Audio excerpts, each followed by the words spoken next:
بنیادی طور پر ماں جو ہے جیسا کہ شبیر صاحب کو مزایتوں کا لکھا ہوں انی لیاریتوں کا تو اچھا لیاری طرف بھی منع کیا رجحان دلائیں تھا کہ منی پبلشر بھی تھا شاعر علی شاعر رنگ ادب والا جو پبلشر شاعر علی شاعرہ آئیے منا کو یار تو ہوتی منی یک مضمونی بھی تھا لکھنا منایتوں کا آئیے نام بھی تھا ملا گلاٹی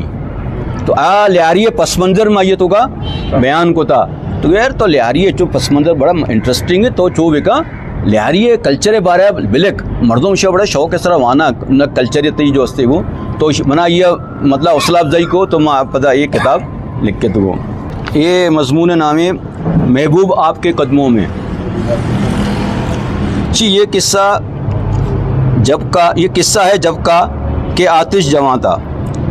میری عمر اس وقت کوئی 17 برس کی ہوگی جب مجھے اپنے محلے کی ایک لڑکی سے عشق ہوا تھا اب کیوں ہوا تھا اس کا میرے پاس کوئی معقول جواب ہے نہ جواز کیونکہ عشق کیا نہیں جاتا بلکہ خود بخود ہو جاتا ہے بقول غالب عشق پر زور نہیں ہے یہ وہ آتش غالب کہ لگائے نہ لگے اور بجھائے نہ بنے وہ لڑکی جس کا نام ہم یہاں مہر النساء عرف مہرو فرض کرتے ہیں اتنی خوبصورت بھی نہیں تھی کہ اس کے در پر عاشقوں کا میلہ لگتا مگر ہاں وہ ہماری جوانی کا دور تھا عقل صحیح طریقے سے کام نہیں کر رہی تھی دوسرا یہ کہ محلے میں سب سے غنیمت وہی لڑکی مہرو تھی باقی تو اس سے بھی گئی گزریاں تھیں اب مسئلہ یہ تھا کہ میرا یہ عشق یک طرفہ تھا مہرو مجھے دیکھ کر منہ دوسری طرف پھیر لیتی تھی شروع میں مہرو کی اس بے رخی کو میں اس کی ادا سمجھتا رہا لیکن بعد میں جب مجھے دیکھ کر وہ میری طرف باقاعدہ تھوکنے لگی تو مجھے یقین ہو گیا کہ یقیناً میرے کسی بدخواہ نے انہیں میرے خلاف ورگلایا ہوگا جس کی وجہ سے وہ میری طرف التفات نہیں کر پا رہی مہرو کی بے رخی میرے عشق کی جنوں خیزی میں کسی قسم کی کمی لانے میں کامیاب نہ ہو سکی بلکہ مرض بڑھتا گیا جوں دوا کی اپنی محبوبہ کج ادا کی محبت حاصل کرنے کے لیے میں نے اس کے چھوٹے بھائی ببلو سے جس کی عمر اس وقت 11 برس کے قریب ہوگی دوستی کر لی اور روزانہ 1 گھنٹے کے لیے محلے کی دکان سے سائیکل کرائے پر لے کر انہیں چلانے کے لیے دے دیتا اس دوستی کو مزید وسیع کر کے میں نے مہرو کی والدہ رشیدہ عرف رجو تک رسائی حاصل کر لی اور یوں اس کے گھر میں میرا آنا جانا لگ گیا میری متوقع ساس ایک ادھیڑ عمر کی چالاک عورت تھی وہ کسی حد تک میرے ارادے بانپ گئی لیکن مجھ پر ظاہر ہونے نہ دیا بلکہ میرے معصوم عشق سے ناجائز فائدہ اٹھاتے ہوئے اپنے گھر کے تمام کام مجھ سے لینے لگی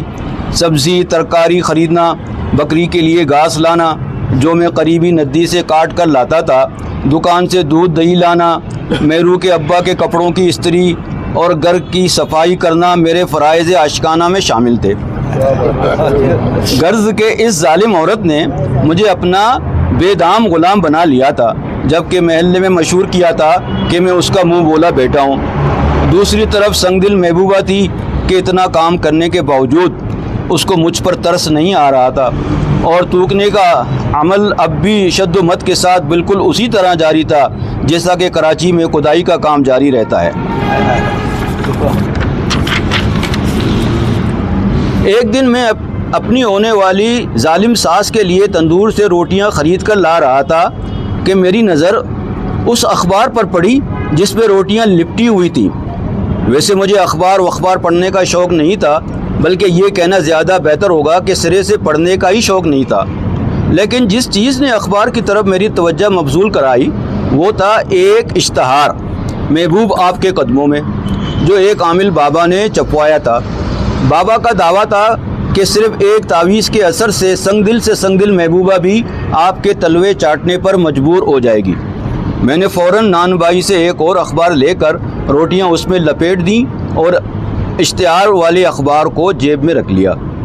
اگلے دن صبح سویرے میں عامل حضرت شاہ بابا کے آستانے پہنچ گیا آستانہ کیا تھا بلکہ بابا کا اپنا گھر تھا جہاں ایک طرف کچھ خواتین بیٹی ایک دوسرے سے اپنے گھریلو مسائل ڈسکس کر رہی تھیں جبکہ دوسری جانب چند نوجوان لڑکے نگاہ نیچے کیے سر جھکائے بیٹھے تھے اور اپنی محبوبہ کے قدموں میں آنے کے سہانے سپنے دیکھنے میں مصروف تھے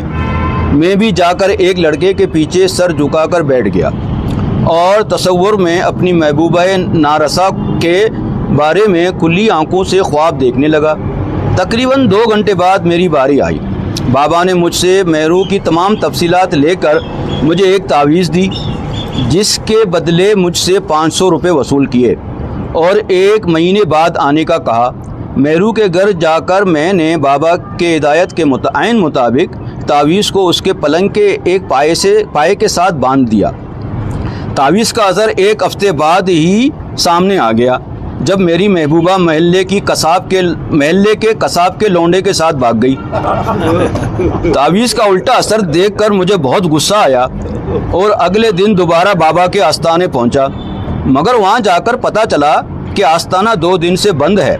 آس پاس رہنے والوں سے پتہ کیا تو انہوں نے بتایا کہ 2 دن پہلے عامل شاہ بابا کی جوان بیوی، جس کا نام رخسانہ ہے، اس کے ایک مرید چاندو میاں کے ساتھ بھاگ گئی ہے اور شاہ بابا اس کی رپورٹ درج کروانے تانے گئے ہیں۔ محلے داروں سے عامل بابا کی بیوی کے بھاگنے کے بارے میں جو تفصیلات ملی ہیں، اس کا خلاصہ یہ ہے کہ چاندو میاں کو شاہ بابا کی جوان بیوی رخسانہ سے عشق ہو گیا تھا۔ اپنی محبوبہ کو اپنے قدموں میں لانے کے لیے چاندو میاں نے عامل شاہ بابا سے رابطہ کیا، لیکن لڑکی کا نام نہیں بتایا۔ شاہ بابا نے 500 روپے لے کر انہیں تعویذ دی اور ساتھ اپنی بیوی بھی دے دی۔ بیوی بھی اس کے قدموں میں دے تھی۔ اب بیچارہ تانوں کے چکر لگاتا پھر رہا ہے۔ History maker Balochi